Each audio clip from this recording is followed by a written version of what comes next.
कलसा ऊपर दियना बारब जइयारो पाइब हो कि नव दुर्गा के। कलसा ऊपर दियना बारब जइयारो पाइब हो कि नव दुर्गा के, हो कि नव दुर्गा के।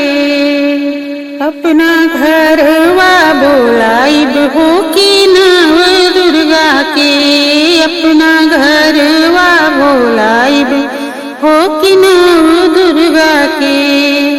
नीम के पतइया पे, नीम के पतइया के लिखबै माई जी के चिठिया हो कि माई जी के चिठिया हो कि लिखी चिठिया ना। हारिन सुगना से पेठैबे हो कि लिखी चिठिया ना।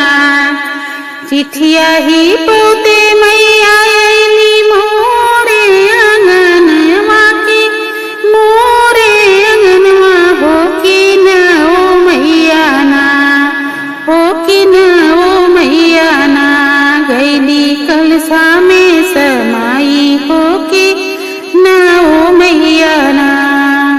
पहिला कलसवा भरली, पहिला कलसवा भरली, सल पुत्र के गोहरौली हो, सल पुत्र के गोहरौली हो कि गंगा जल से ना, हो कि गंगा जल से ना। मैया के चरण धुलौली हो कि गंगा जल से ना। मैया के चरण धुलौली हो कि गंगा जल से ना। दूसरा कलश भरौली ब्रह्मचारिणी, दूसरा कलश भरौली ब्रह्मचारिणी के गोहरौली हो, ब्रह्मचारिणी के गोहरौली हो कि दूध दही से ना, हो कि दूध दही से ना। कैली माई के पूजनवा हो कि अक्षत रोली से ना। कैली माई के पूजनवा हो कि अक्षत रोली से ना। तीसरा कलशवा भरौली चंद्र घंटा के गोहरौली हो, चंद्र घंटा के गोहरौली हो कि मखाना खीर से ना। माई के भोगवा लगौली हो मखाना खीर से ना। माई के भोगवा लगौली हो मखाना खीर से ना।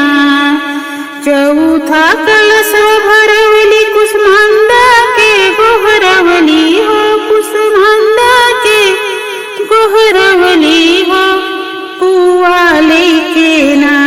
माई के भोगवा लगौली हो कि पुआ लेके ना। माई के भोगवा लगौली हो कि पुआ लेके ना।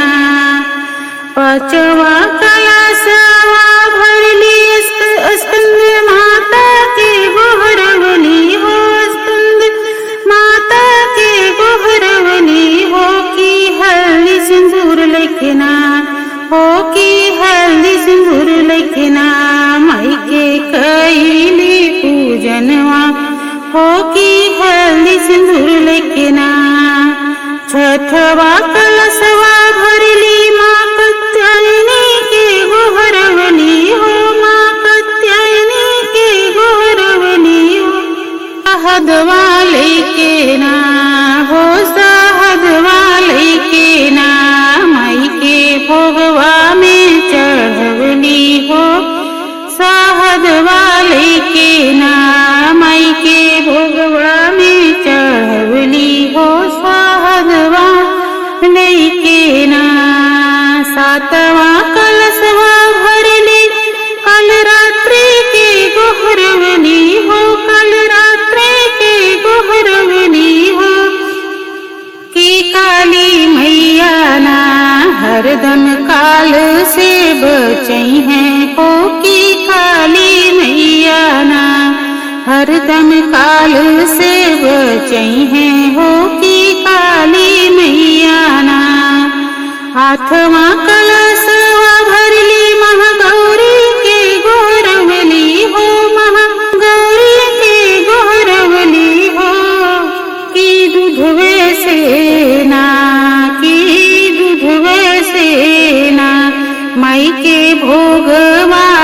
लगवली हो की दूधवे सेना, माई के भोगवा लगवली हो की दूधवे सेना।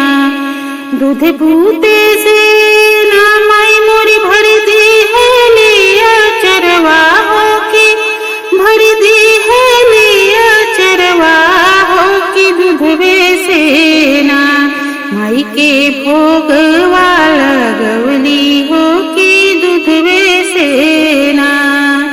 नावा कलशवा भरली सिद्धिदात्री के गोहरवली हो, सिद्धिदात्री के गोहरवली हो की नव नव रंगवा के माई के भोगवा लगवली हो की नव नव रंगवा के माई के भोगवा लगवली हो की नव नव रंगवा के माई के भोगवा लगवली हो की नव नव रंगवा के। मैया मोरी ना सब मानसा पूरवली हो की, मैया मोरी ना सब मानसा पूरवली हो की मैया मोरी ना। नव दिन सेवका मैया के पचरा गाई के सुनावे हो की, गाई के सुनावे। नवरातन 9 दिन में मैया दई है लिया सस असिसवा हो की मुख भरीना, मैया दी है लिया शिशवा हो